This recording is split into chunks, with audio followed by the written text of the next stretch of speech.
Next guy, we're going to keep this moving. I'm very, very, very excited about this guy, only because I can borrow clothes from him. Please welcome everybody, Craig Pollock. Here we go, everyone.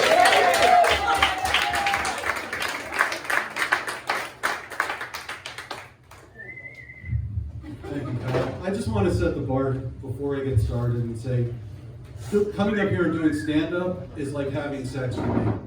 I only get to do it if I'm lucky once a year, and afterwards I'm going to be apologizing for my performance. Kyle, you were talking earlier about being mistaken for Chris Christie. I kind of feel your pain. I always get mistaken for Giants head coach Brian DeBoer. So from now until January, I'm going to be hearing, "Hey coach, you going to win a game?" No, go watch the fucking Jets, okay? So, fall is here, summer's over. Everybody have a good summer? Yeah. I did some traveling this summer. Let me ask you something. Do you think this is weird? Before I go away on any trip, or before I go away in general, I always clean my house. Okay? And I do it because I'm afraid of getting robbed. And it's not so much that I'm afraid of them stealing something, I just don't want the burglars to think I'm a slob. Kind of worked out because I went away for a week and I came back, and when I got home, my front door's wide open. I walked in, nothing's missing because I don't really have anything worth stealing. But there was a note on the kitchen table and it said, "Dear homeowner, we're sorry that we broke into your house after seeing what you have, but we have to tell you, your toilet was immaculate. You should really feel proud of that." And it kind of worked out because they left a 72-inch flat screen in my bedroom. Out of appreciation, I guess, but 2 weeks later they came and stole that. So, yeah, and then after that it's back to work. Anybody working in an office here? Yeah. I mean, wasn't it so much better during COVID when we were able to work from home and basically get paid to, sit around and do nothing? I mean, look, when I was working from home, I did my job, but I also balanced it out with doing something that I really am passionate about, and that's writing. One of the things I do like writing is angry greeting cards for, lesser known holidays, and I'd like to share a couple with you tonight.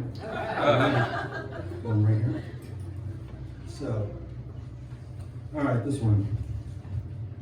When I look into your eyes, I'm sorry, my eyes are bad. Let me try one with bigger ring. Oh, thank you.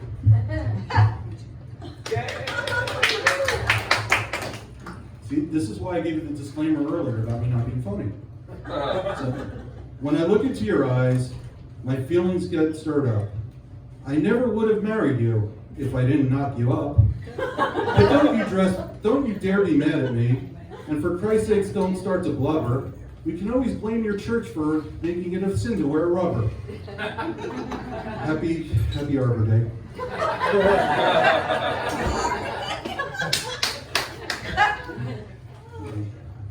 You're my lady, tried and true, and I'm your loyal mister. But I wouldn't hesitate to dump your ass for just an hour with your sister. Yeah, that one was going to be for, bar mitzvah, bat mitzvah. Now, last one I'll give you, because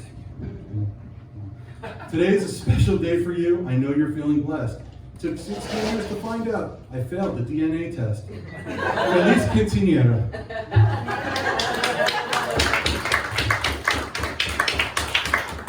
Thank you very much for the use of those glasses. They helped out a lot.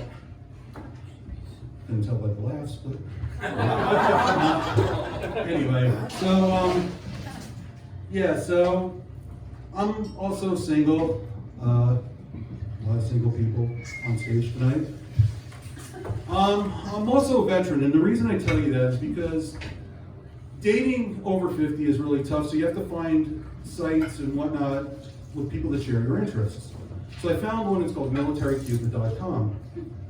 And I went on it, and I met a couple people, this one woman in particular, the first one I met. We started talking, and she had a very interesting story. She was actually in the Army. She was a helicopter pilot. And as we're talking, she's getting a little more and more serious as we're going on. She says, I hope you don't mind.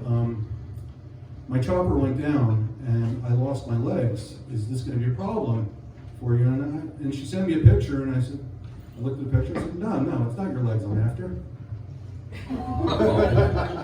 I sent her a picture back, and she said, you know what, I don't think this is going to work out. And I'm like, why is that? And no matter what I told her, she wouldn't believe me when I told her that I was going to use her for sex. She thought I was trying to use her for a parking space. Oh, come on, don't give me the groan. I'm being honest with you, my intents were purely sexual. Yeah, exactly, thank you, sir. The next one I met, she was in the Marine Corps. This was an interesting one. I don't know, anybody have any experience with Marines? Yes. Okay. So, when we were talking, we decided to go out, and I decided I was going to do the gentlemanly thing and let her pick the entire date. So she sends me an email with this dossier. I mean, I read it. I didn't know if I was going to get laid or deployed. It says, show up 1700 arrival, 1705 inspection, 1715, 1730 appetizers, small talk, 1730 dinner, 1800 movie, 1900 coitus. Okay? Had to look that one up. Honestly. I actually felt good about it until I got there. I was actually 2 minutes late, and after the mandatory 25 push-ups that she made me do, we did the cocktails and the greeting and all that. And then we had dinner, and the movie, as I said, I was going to I'd let her choose everything. And figured, all right, no matter what, she's still a woman. I'm probably going to wind up watching some rom-com. Yeah, she chose Faces of Death. So I am not watching Faces of Death. So halfway through Faces of Death, she starts crying, and I'm like, my God, she does have a soft side. I can work this. So I put my arm around her, like, Butchie, it's okay. And she looks at me, she's like, what the fuck are you talking about? That is the goddamn cleanest fucking kill I've ever seen. Okay. So after the movie, it was coitus time, and she allotted 1 hour, which, I'm not gonna lie, that's a lot of pressure. A lot of pressure, but I mean, she did scare me stiff. Well, that 1 hour turned into 5 minutes of actual lovemaking and 55 minutes of me groveling and begging not to go on a 5-mile run. So, that was that. Yeah, anyway, recently turned 53.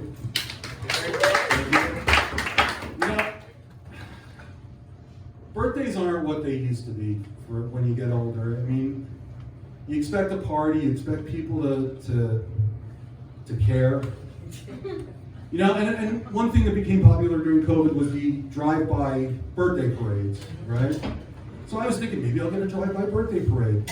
No, I actually decided, okay, I'm gonna make myself feel better. I'm gonna go sit on Route 46 with a sign that says, "It's my birthday, honk for me." So I did that. Unfortunately, the stretch of Route 46 that I sat on was closed, and all traffic was diverted to Route 80.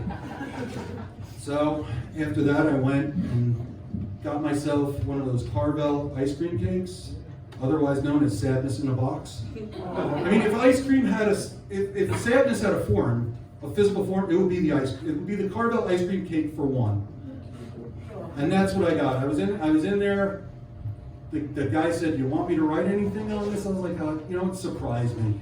So he takes it in the back, and while he's in the back, there's this family there with a little kid, a cute little kid, running around. They're looking at the ice cream cake catalog.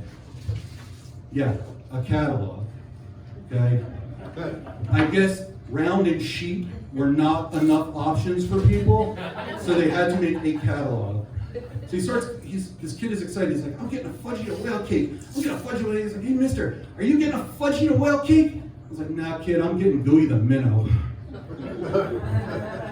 So a guy comes back with the cake. I didn't even bother looking to see what he wrote on it. I just threw the money on the ground, on the counter.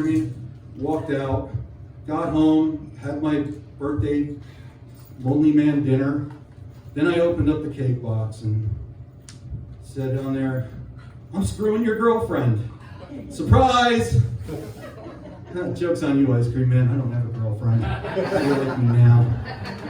Anyway, Chip's giving me the lights out. It's my time's over. But I want to thank you all for coming out tonight. Thank you all for your support. And again, I really do apologize.